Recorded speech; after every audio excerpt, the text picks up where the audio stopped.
நான் உன்னை விட்டு விலகுவதில்லை, நான் உன்னை என்றும் கைவிடுவதில்லை. நான் உன்னை விட்டு விலகுவதில்லை, நான் உன்னை என்றும் கைவிடுவதில்லை.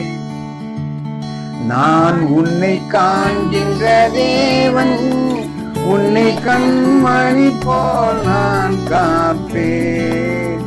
நான் உன்னை காண்கின்ற தேவன், உன்னை கண்மணி போல் நான் காப்பேன். நான் உன்னை விட்டு விலகுவதில்லை, நான் உன்னை என்றும் கைவிடுவதில்லை. கலங்காதே திகையாதே மனமே, நான் உன்னுடன் இருக்க பயமே. கலங்காதே திகையாதே மனமே, நான் உன்னுடன் இருக்க கண்ணீர் யாவும் துடைத்திடுவேன், உன் கவலைகள் எல்லாம் போய்த்திடுவேன். கண்ணீரில் துடைத்திடுவேன், உன் கவலைகள் எல்லாம். ஆண்டவராகிய இயேசு கிறிஸ்து நாமத்திலே உங்களை மீண்டும் வந்து தேவனுடைய அழைப்பு அப்படிங்கிற தலைப்புல மறுபடியும் நான் அந்த ஆண்டுடைய வார்த்தைகள் உங்களுக்கு சொல்ல கடமைப்பட்டிருக்கிறேன். தயவு செஞ்சு நீங்க முடிவில் என்ன பண்றீங்க, கேட்டுட்டு என்ன பண்றீங்க, சப்ஸ்கிரைப் பண்ணுங்க. தயவு செஞ்சு தேவனுடைய பிள்ளை பண்ணுங்க. ஆண்டவர் ஆசீர்வதிப்பார், எண்ணி வாசிப்பார்.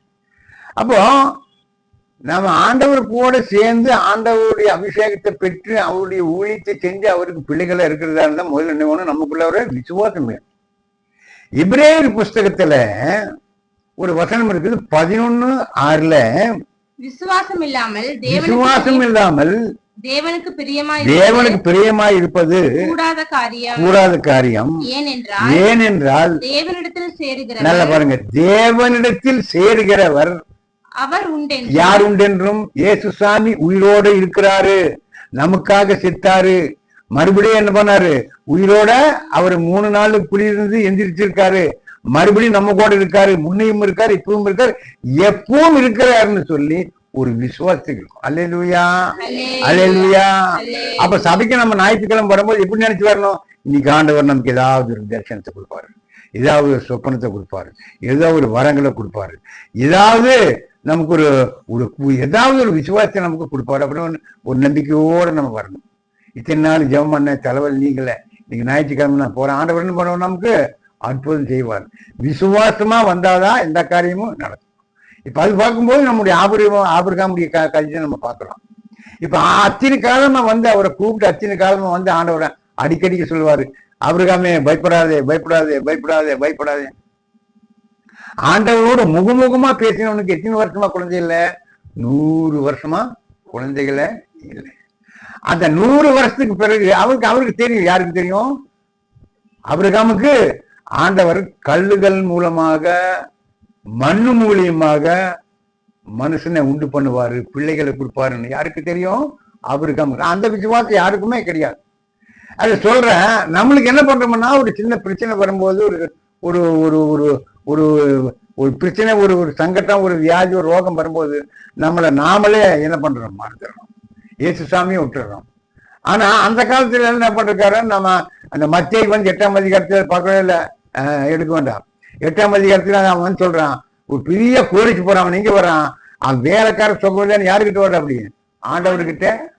அவன் டாக்டர் கிட்ட போகல, மந்திரவாதி கிட்ட போகல, யாருக்கிட்டையும் போகல, திருவங்கி வர்ற, அப்படி ஆண்டுகிட்ட வர்ற. கூட்டிட்டு போறதுக்கு வரல, எதுக்கு வர்றான், ஒரு வார்த்தை மாத்திரம் சொல்லும் ஆண்டவர். அப்ப அவருடைய வார்த்தையில பலம் இருக்குது, அவருடைய வார்த்தையில ஆசீர்வாதம் இருக்குது, அவருடைய வார்த்தையில வளம் இருக்கு. வசனம் சொல்லி, என் வசனத்தை அனுப்பி நான் குணமாக்குவேன், என் வசனத்தை அனுப்பி நான் சுகமாக்குவேன், என் வசனத்தை அனுப்பி அவனை ஆசீர்வதிப்பேன், என் வசனத்தை அனுப்பி அவனை குப்பையில் இருக்கிறவன் என்ன பண்ணுவேன், கோபுரத்தில் கொண்டு போய் இருப்பேன். ஆனா ஆண்டவருடைய வசனத்துக்கு, அந்த வார்த்தைகளுக்கு அவ்வளவு பவர்ஃபுல்லான ஒரு சமாச்சாரம் இருக்கு. அந்த வார்த்தைகளை தான் நம்ம எதிர்பார்க்கிறோம். ஆண்டவர் நமக்கு என்ன சொல்லுவார், என்ன சொல்லுவார், என்ன சொல்லுவார். அல்லேலூயா. அது ஒருத்தர் போடுறாரு, பேசும் தெய்வம் நீ, பேசாத கல்லோ மரமோ நிழல்ல பேசும் தெய்வம் நீ. பாருங்க, அப்ப நம்ம ஜனங்க என்ன பண்றாங்க, கட்டைகள் கிட்ட போய் ஆலோசனை கேட்கறாங்க, கல்லுகிட்ட போய் ஆலோசனை கேட்கறாங்க. ஜீவன் உள்ள ஆண்டவர் நம்ம கூட இருக்காரு, நம்ம வீட்டுல இருக்காரு, நம்ம பக்கத்துல இருக்காரு, அவர்கிட்ட கேட்கலாங்கிறது நம்ம ஜனங்களுக்கு கொஞ்சம் கூட ஞாபகமே வருதில்லை. ரொம்ப பிரச்சனை வரும்போது என்ன போறாங்க, கட்டைகள் கிட்ட ஆலோசனை கேட்கறது, மரத்துக்கிட்ட போய் ஆலோசனை கேட்கறது, சோசியக்காரங்கிட்ட போய் சோசியம் பார்க்கறது, குருவி சோசியம் பார்க்கறது. இதெல்லாமே என்ன பண்ணணும்னா நம்மளுக்கு மேலும் மேலும் என்ன வருது, ஒரு தரித்திரத்தை கொண்டு வரும், வியாதி ரோகத்தை கொண்டு வரும். நாம சரித்துக்கும் போற மாதிரி இங்கேயும் போக முடியுமா? அப்படி போறவங்க வீட்டுல ரொம்ப மோசமா. அப்போ சவுல ஆண்டவர் என்ன பண்ணாரு, ஆசீர்வாதத்தை உடனே அவன் பணம் ஜாஸ்தி வந்த உடனே எங்க போயிட்டான், சோசியக்காரங்கிட்ட போயிட்டான். ஐஸ்வர் பணம் ஜாஸ்தி வரும்போது என்ன, ஆண்டவரை மறந்துடுவாங்க. ஆனா பணம் ஜாஸ்தி இருக்கிறவன் வேணும் என்ன பண்ணான், ஆண்டவர்கிட்ட வந்திருக்கிறான். எதுக்கு வந்திருக்கிறான், என்னுடைய வேலைக்காரன் திமிர்வாதம் இருக்கிற ஆண்டவரை நீங்க உங்களை எங்க வீட்டுக்கு கூப்பிடுறதுக்கு நான் தகுதி. அவன் பெரிய பெரிய கோடிச்சுவான், 10 பேர் வானா வர, 10 பேர் போனா போறான், ஆனா நீங்க என் வீட்டுக்கு வர்றதுக்கு தகுதி இல்லைன்னா அவன் அவ்வளவும் தாழ்த்துறான். அவ்வளவும் தாழ்த்தி என்ன பண்றான், அங்க ஆண்டவர் சொல்ற, ஆண்டவரை நீங்க ஒருத்தனை வான்னு சொன்னா வருவான், 10 பேர் போன்னு சொன்னா போவாங்க, ஆனாலும் நீங்க என்னுடைய வீட்டுக்கு வர்றதுக்கு நான் தகுதி உள்ளவன் அல்ல, நீங்க ஒரு வார்த்தை மாத்திரம் சொன்னா போதும். அவர் சொல்றான், இஸ்ரவேல் தேசத்துல இந்த மாதிரி ஒரு விசுவாசி இருக்கிறானா, நீ சொன்ன பாரே ஆகும் போ அப்படின்னு சொன்ன உடனே, நீ ஆண்டவன் சொன்ன உடனே என்னாச்சு, அங்க அவன் குணமாயிட்டான்னு சொல்லி உனக்கு தகவல் வருது. ஆனா அந்த மாதிரி நமக்கு என்ன இருக்கணும், விசுவாசம். ஆண்டவர் நம்மளை ஆசீர்வதிக்கிறது ரெடியா இருக்காரு, ஆனா நாம என்ன பண்றது இல்லை, அந்த ஆசீர்வாதத்தை நாம பெற்றுக்கொள்றது இல்லை. இப்ப ஆபிரகாம் சொன்னாரு, கடைசி வரைக்கும் குழந்தை இல்ல, கடைசியில் 21ஆம் அதிகாரத்துல அவருக்கு என்ன ஆகுதுன்னாக்கா, ஆண்டவர் சொன்னாரு, அவர் கூறினபடி என்ன பண்ணாரு, ஈசாக்குன்னு சொல்லி ஒரு பையன், இப்போ ஒரு பையன் பிறந்து அவனுக்கு ஈசாக்குன்னு பேர் இருக்கிறார். அவன் வளர்ந்து வர்ற காலத்துல என்ன ஆகி போச்சு, ஆண்டவர் மறுபடியுமே இவனை சோதிச்சார். யாரைய, ஆபிரகாம் சொன்னாரு, ஆபிரகாமே அவனுக்கு தரிசனம் 22ஆம் அதிகாரத்துல பாக்குற, இந்த காரியங்கள் நடந்த பின்பு தேவன் ஆபிரகாமை சோதிக்கும்படி, எப்படி எனில் அவர் அவனை நோக்கி ஆபிரகாமே என்றார், அவன் இதோ அடியேன் என்றார். அப்பொழுது அவர், உன் புத்திரனும் உன் ஏகசுதனும் உன் நேசகுமாரனும் ஆகிய ஈசாக்கை நீ இப்பொழுது அழைத்துக் கொண்டு போய் மோரியா தேசத்துக்கு போய் அங்கே நான் ஒரு குறிக்கும் மலைகள் ஒன்றின் மேல் அவனை தகன பலியாக பலியிடு என்றார். அப்பொழுது ஆபிரகாம் தன் வேலைக்காரரை நோக்கி, நீங்கள் கழுதையை நிறுத்தி இங்கே காத்திருங்கள், நானும் பிள்ளையாண்டானும் அவ்விடம் மட்டும் போய் தொழுது கொண்டு உங்க இடத்துக்கு திரும்பி வருவோம் என்றார். ஆமென். இப்ப இவன் வயசுக்கு வந்து ஒரு ஆம்பளை பையன் பிறந்திருக்கு. யார் வயசுக்கு, இவன் 100 வயசு ஒரு ஆம்பளை பையன் பிறந்திருக்கு. இப்ப நாம என்ன சொல்லுவோம், இவனை போன வெட்டுறதுக்கு மனசு வருமா? இவர் காலத்துக்கு பின்னால ஆண்டவர் ஒரு குழந்தைய கொடுத்திருக்காரு, இது இப்படிதான் வெட்டுறதுனால யோசனை பண்ணுவான் இல்லையா? ஆனா அவன் அப்படி இல்லை. அப்ப அந்த குழந்தை எப்படி பிறந்தது, மாம்சத்தில் பிறந்த குழந்தை இல்லை. ஈசாக்கு மாம்சத்தில் பிறந்தவன கிடையாது. நம்ம இந்த பைபிள் சின்ன ராஜாக்கள் மந்திரிகள் எல்லாம் பாக்குறோம், எல்லாருமே தப்பு பண்ணிருக்கு. ஈசாக்கு தப்பு பண்ணல. ஈசாக்கு என்ன பண்ணல, தப்பே பண்ணல. தப்புன்னா பண்ணவே கிடையாது. ஒண்ணுன்னா வந்து ஏசாவை நேசிச்சது தப்பு. யாக்கோப்ப அவங்க அம்மா நேசிச்சான், இவன் ஏசாவை வந்து இவன் நேசிச்சான், அதுதானே தப்பு. தவிர வேற எல்லாரும் ஊழியக்காரங்க நிறைய கல்யாணம் பண்றது, அப்படி பண்றது, இப்படி எல்லாம் பண்ணாங்க. ஆனா ஈசாக்கு அந்த மாதிரி தப்புன்னா ஒன்றும் பண்ணல. அவன் எதிரி பிறந்தானம்மா, பரிசுத்த ஆவியிலே பிறக்கப்பட்டது. ஆமீன், அல்லேலூயா.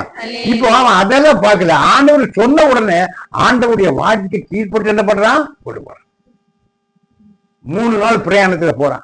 அங்க போய் கட்டைகளெல்லாம் அடிக்கிட்டான். மகன் கேட்கிற ஈசாக்கு, அப்பா ஆடு எங்க? ஆடு வந்து ஆண்டவர் தெரிந்து கொண்டு வாரு, நீ வாரான்னு சொல்லி கூட்டிட்டு போய் கைகளை எல்லாம் கட்டி என்ன பண்றான், அந்த பல்பு எடுத்து மேல வச்சு கட்டி எடுத்து வெட்டுறதுக்கு போகும்போது படிமாக கேள்படி.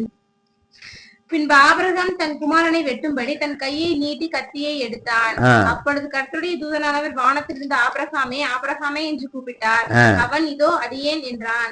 அப்பொழுது அவர், பிள்ளையாண்டவர் மேல் உன் கையை போடாதே, அவனுக்கு ஒன்றும் செய்யாதே, நீ அவனை உன் புத்திரன் என்றும் உன் ஏகசுதன் என்றும் என்று பாராமல் எனக்காக ஒப்பு கொடுத்தபடியால் நீ தேவனுக்கு பயப்படுகிறவன் என்று இப்பொழுது அறிந்திருக்கிறேன். அல்லேலூயா, அல்லேலூயா. அப்ப ஆண்டவர் என்ன பண்ணிட்டாரு? முழுசாவே அவங்கள சொல்லிச்சாச்சு.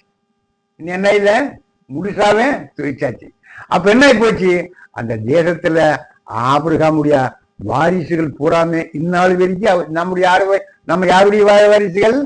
ஆபிரகாமுடைய வாரிசுகள். ஆமென், அல்லேலூயா. அவனுடைய வாரிசுகளா நாம இருக்கிறோம். அப்ப நாம எப்படி இருக்கணும்? ஆண்டவர் கூட ஐக்கியமா இருக்கணும். வேண்டாமா? ஐக்கியமா இருக்கிறவங்களுக்கு தான் இந்த வசனம், இந்த செய்தி. ஆண்டவரை முழுசா நம்புறவங்களுக்கு, ஆண்டவர் யாரெல்லாம் தொட்டு வரவழைச்சாரோ அவங்களுக்கு. அல்லேலூயா. இந்த வார்த்தை கேட்டவங்களை ஆண்டவராக இயேசு கிறிஸ்து ஆசீர்வதிப்பாராமா. அடுத்த நான் ஒரு நிகழ்ச்சியில் உங்களுக்கு சந்திக்கிறேன். தயவு செஞ்சு நீங்க என்ன பண்ணுங்க? அல்லேலூயா.